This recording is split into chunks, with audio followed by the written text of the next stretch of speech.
What's going on, fellow Z Warriors? Mr. Waffles here, and today we're going to be talking about a couple of, DBG logistics. The first things first, I just want to give a shout out to the New Hampshire crew. Thanks for an awesome tournament, awesome case event. Congrats to Tim Sweeney and Saul Pena for first and second, respectively, with Namekian Piccolo taking top spot, and Black Krillin with the non-promo taking the second spot, and Mark Bolger, third place with his Orange Ginyu, who had a really great run, won 8 straight games and losing to top four to Tim. And I'll have all those videos posted up soon. So I finally got a new laptop, as you guys know. So expect a lot of videos, a lot of content, a lot of awesome stuff coming. So now with the Dragon discussion video, the topics I really wanted just to discuss about is one, flavor text. I know I've seen it in the old game, and I always thought it was cool. In a lot of other card games, they usually have like some kind of flavor text or something like that. I haven't seen it in this game, and I'm just wondering why. I'm probably thinking because it wasn't needed or it might look too clunky with everything else on there. And as you can see, the new card game has a very simple template, which I like. It's very concise.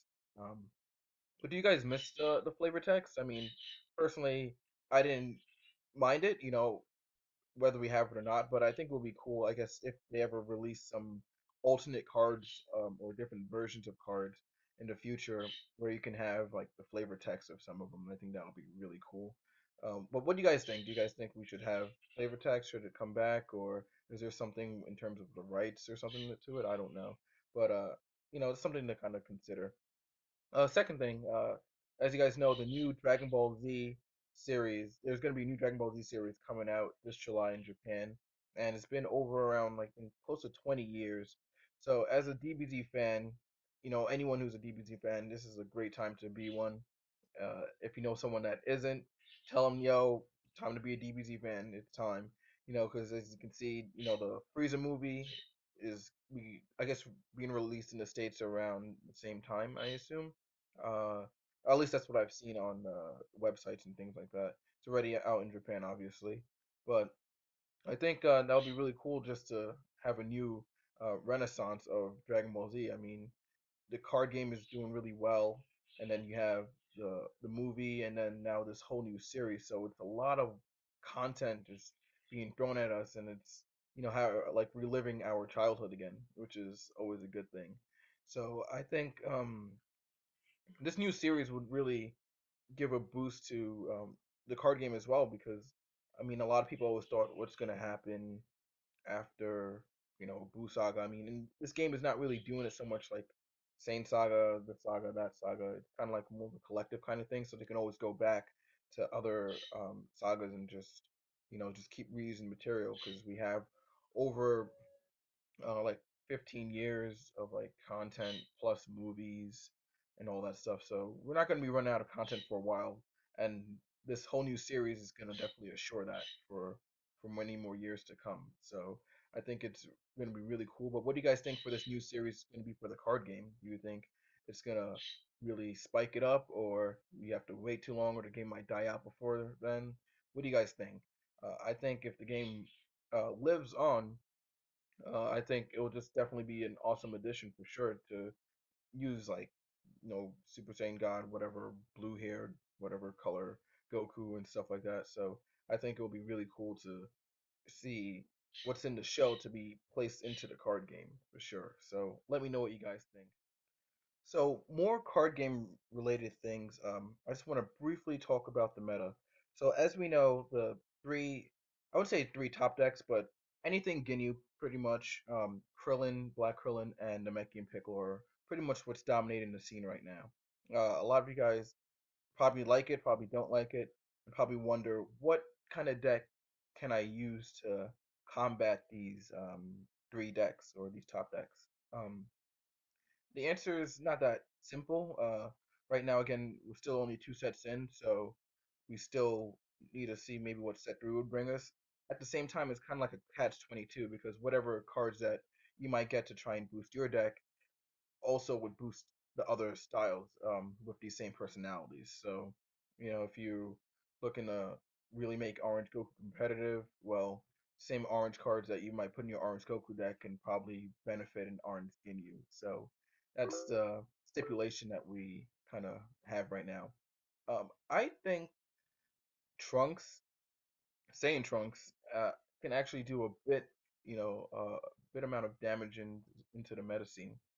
Reasons being, one, it has high access to cards like Surprise and things like that, which was the main reason I played Saiyan Trunks back set one, simply because Saiyan Surprise is a card, and not many people have access to God Goku, so the higher power stages would definitely fall within Trunks, and it's obviously really easy to get and obtain.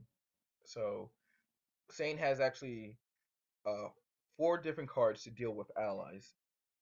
First one being Saiyan Surprise, as you know from set one, which destroys two allies, so it gets rid of allies even if Ginyu's at level three. It has Saiyan Spin Kick, which does the same thing, but it's just one ally.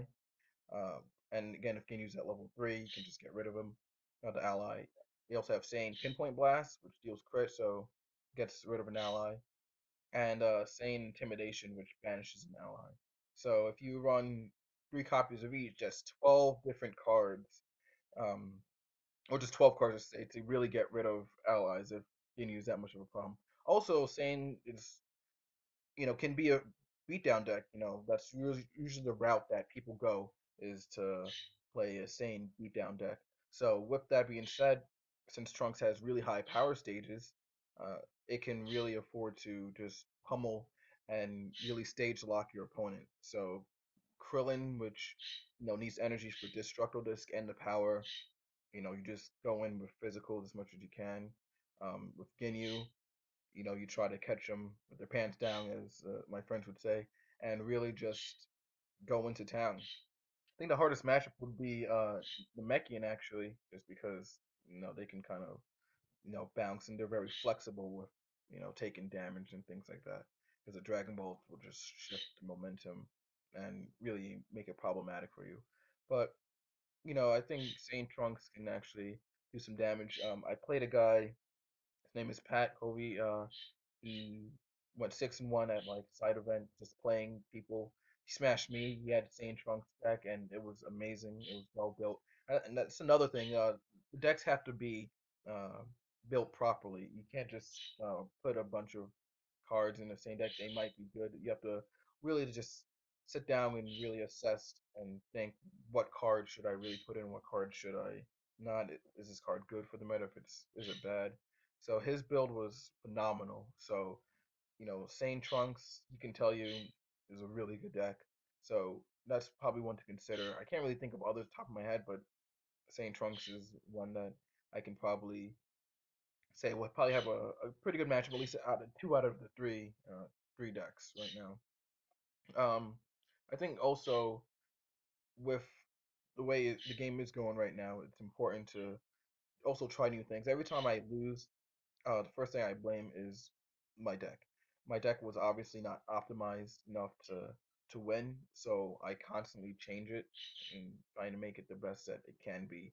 So don't get discouraged with what's out right now. It's annoying even for me. Sometimes I get kind of discouraged just because it's like we wonder why Ginyu's effect does not hit when Goku has to hit and discard a card to get a drill, and Ginyu just gets an ally for free.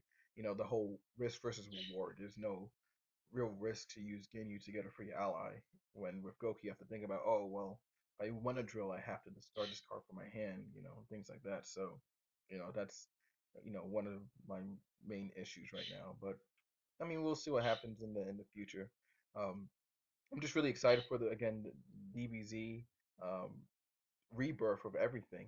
I think it's really awesome just to see what's gonna happen. I don't know what to expect, but we're just gonna just sit back and just enjoy the ride. I mean, hopefully they take into a really good direction and route. I'm just hoping that it. I really wish that the characters in Z, like the Tien and the rest of the Z Warriors, actually have some more relevance. But again, they're not really that strong, so I mean, that's why I really love Tree of Might, because everyone was, going in at it and things like that, and it was just cool to see all the other characters actually get some time to shine. So I hopefully that would happen. I'm not sure what to expect. Probably not because they're just not strong enough. But that'll be cool just for them to have some real relevance into the series and just not be Goku and the sidekicks. You know what I mean? You know. But until next time, Z Warriors. Again, you guys like the flavor text in Old Z? Do you guys think we should have it again in this game, or why isn't it in this game? Also, with Xenoverse coming out, I mean not Xenoverse coming out, Dragon Ball Super coming out. What do you guys expect with that with the card game? Do you think really cool things would happen, or the show would even last that long? What do you guys think? And last but not least, about the meta, what other decks do you think that can really combat, you know, the top decks right now? Again, I said, Saint Trunks might have a good shot. Try Orange Krillin or something like that, or really try and experiment. So until next time, Z Warriors, Mr. Waffles out.